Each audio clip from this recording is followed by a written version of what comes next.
दोन भावांचं अपहरण करत 4,10,00,000ची खंडणी मागणाऱ्या 5 आरोपींना अटक करण्यात गुन्हे शाखा युनिटच्या पोलिसांना यश आले आहे। सुटका करण्यासाठी पोलिसांनी सातपूरच्या नागरी चौकात सापळा रचून आरोपींना बेड्या ठोकत एकाची सुखरूप सुटका केली आहे।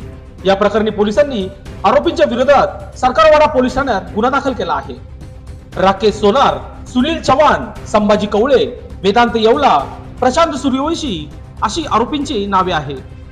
फिर्यादी दोघांचे अपहरण झाल्याची तक्रार पोलीस ठाण्यात प्राप्त होतात गुन्हे शाखा युनिटचे वरिष्ठ पोलीस निरीक्षक विद्यासागर श्रीमनवार यांनी गुन्हे शोध पथकाला तात्काळ तपासासाठी रवाना केली।